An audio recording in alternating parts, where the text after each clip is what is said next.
you were talking about how Jesus is made more accessible in this film.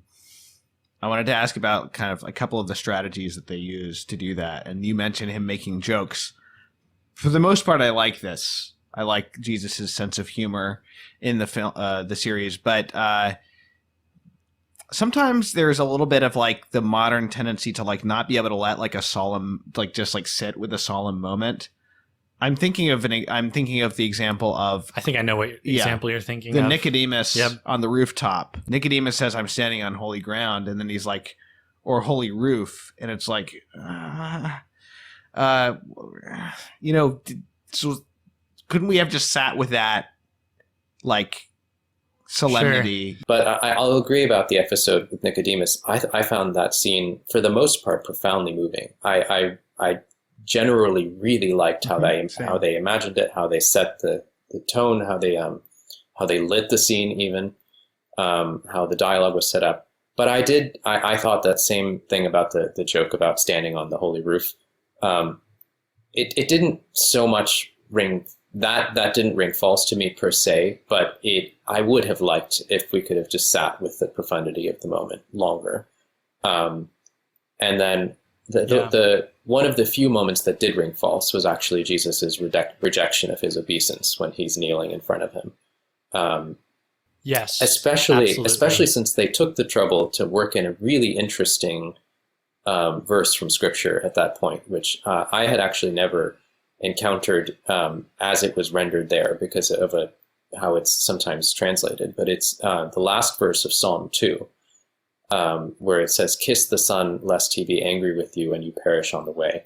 Psalm 2 is talking extensively about God and his anointed, and sort of conflict between God's anointed, which, in sort of perhaps original reading of it is referring to David and the kings in his succession, but ultimately is, of course, speaking about the Messiah.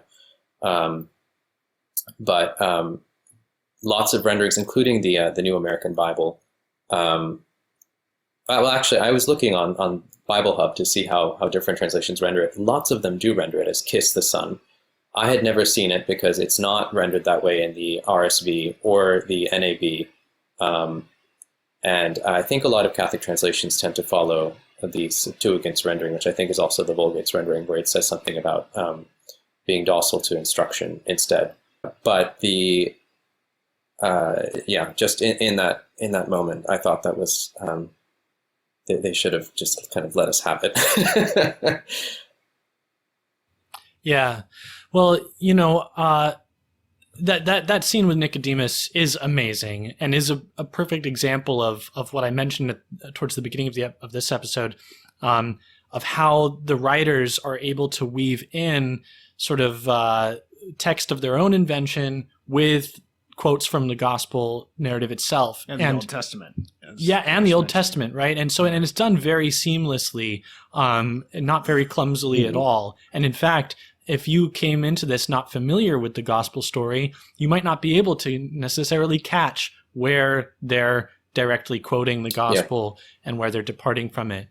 But just like how I think the rendition in Pasolini's film of Christ has to make certain sacrifices in order to achieve its emphasis, I think the same is true here, that, in emphasizing Christ's humanity, his approachability, his,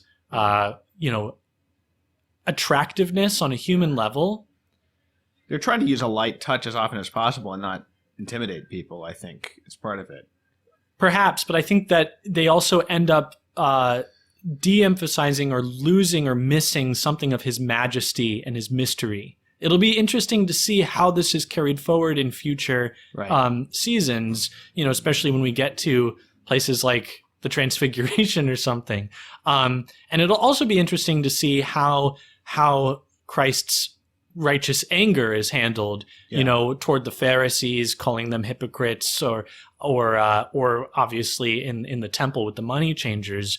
I think we see in this first season the potential for that. There's tension. There's times when Christ challenges with his glance, or even in episode 3 with the children, they ask, I think they ask him if he's dangerous, or maybe they say to each other, like, what if he's dangerous? And he says, what does he say? He says, I'm dangerous Maybe to some people. Right. So we'll see, how that's carried forward, right? But what I'm hoping is that this starts. They've given us like a non-intimidating introduction to Jesus, and then as it develops, once people get attached to the character, then they're able to take it, much like how Jesus revealed himself. Yes.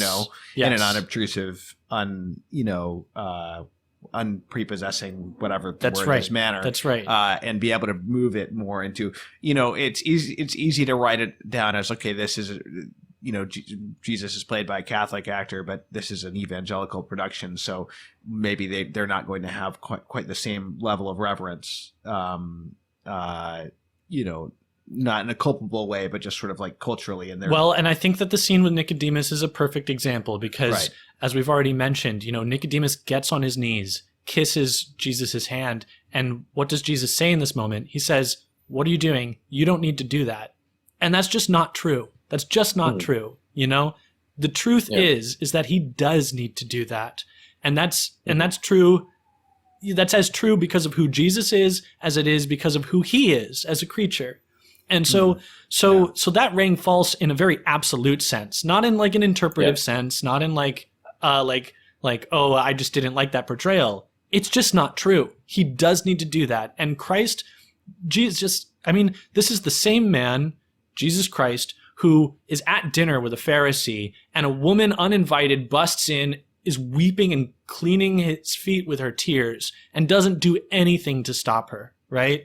So don't let the man kiss the son, I think that the gesture is very moving when Jesus brings Nicodemus up, and yes, even when he hugs him, but to say, what are you doing? You don't need to do that. Yeah. That struck me as a little evangelical,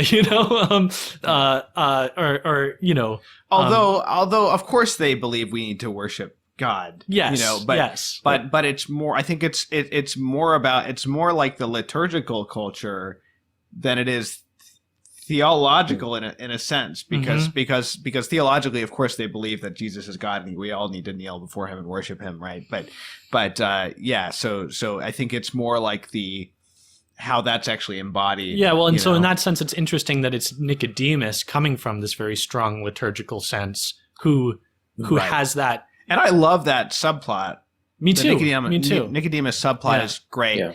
The show, I think, is still sort of playing to American sensibilities in a lot of places. I think that especially that sort of egalitarian attitude of Jesus to Nicodemus's adoration in that moment.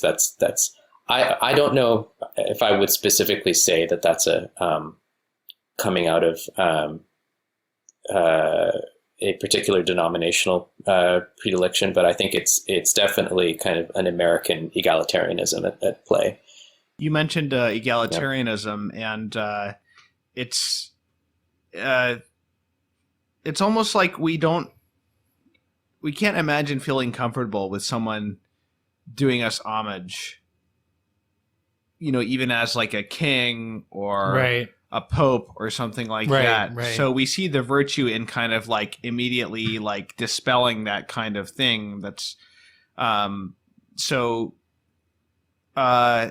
and the idea of like sort of like, Jesus is in his person, not just in his office. He is God, so it's different with Jesus. But we kind of feel like we don't have the sense of someone just sort of accepting their office and the reverence due to their office and kind of being comfortable with that. Not that you should be comfortable with it per se, unless you are God. But I think that maybe that's a little bit of projection, as you say, of this kind of like American egalitarianism, like would even Jesus be comfortable with someone kneeling before him or something like that? I don't really know what they were thinking with that, but it is kind of interesting. But James, you mentioned the woman coming and pouring oil over him and stuff. They're not going to be able to get around that, so they're going to have to deal with that, right? At some point, they're not going to change that scene to where, yeah.